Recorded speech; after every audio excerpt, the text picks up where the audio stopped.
Présentation du projet d'établissement 2020-2025 du foyer d'accueil médicalisé de l'Homme.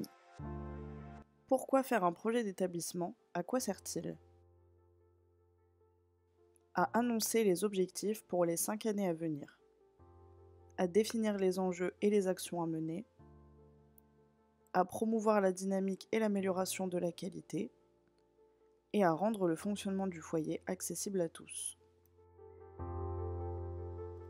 Le projet d'établissement s'appuie sur le projet associatif et institutionnel du Centre Hélène Borel, les contrats pluriannuels d'objectifs et de moyens appelés CEPOM, les orientations politiques nationales et départementales, le projet régional de santé des Hauts-de-France appelé PRS, la loi santé 2022, Ma santé 2022, et enfin le rapport de l'ONU qui pointait un manque d'accès aux droits et aux possibilités de vivre en milieu ordinaire pour les personnes en situation de handicap en France.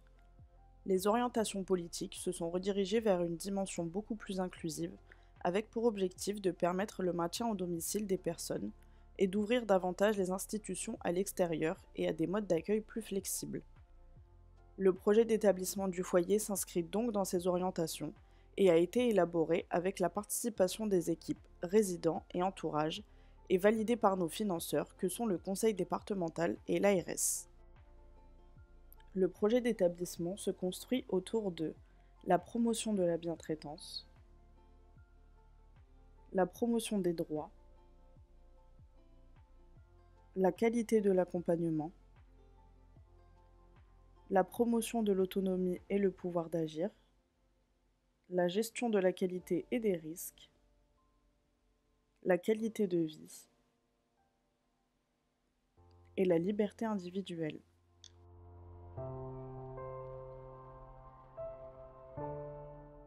Parlons maintenant du foyer d'accueil médicalisé de l'Homme. Les objectifs de l'établissement sont d'accueillir et héberger des personnes adultes en situation de handicap, d'offrir un accès aux soins de qualité, de proposer un accompagnement personnalisé et d'assurer la sécurité des personnes. Découvrons ensemble les grandes orientations de ce projet. La première orientation sera d'adapter l'accompagnement des personnes en situation de handicap dans une logique de parcours, en prévenant toute forme de rupture. La deuxième orientation sera de développer notre démarche inclusive en lien avec l'évolution de la population accueillie pour s'inscrire encore davantage dans la politique inclusive. Enfin, la dernière orientation consistera à impulser une dynamique d'amélioration et d'adaptation de nos pratiques professionnelles en lien avec l'évolution de la population accueillie.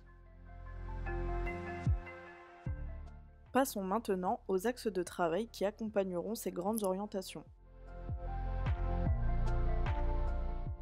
Pour la première orientation concernant la logique de parcours, il s'agira de mettre en place et entretenir des relations partenariales avec le secteur de la gériatrie et du domicile, de renforcer notre dynamique partenariale avec le secteur de l'enfance et des jeunes adultes, de travailler notre rôle d'expertise en vue de limiter toute forme d'exclusion auprès des personnes accueillies, notamment grâce à l'accueil temporaire.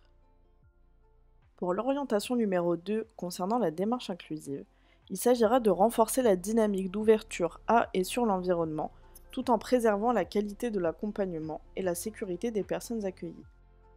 De développer les partenariats d'échange entre établissements et services médico-sociaux. Et de développer le répit pour éviter l'arrivée en institution.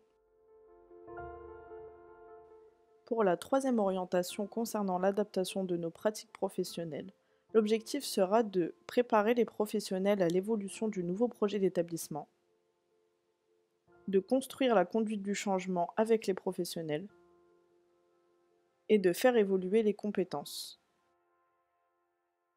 Si vous souhaitez en savoir plus sur ce projet d'établissement, sachez que la version intégrale est à votre disposition au secrétariat.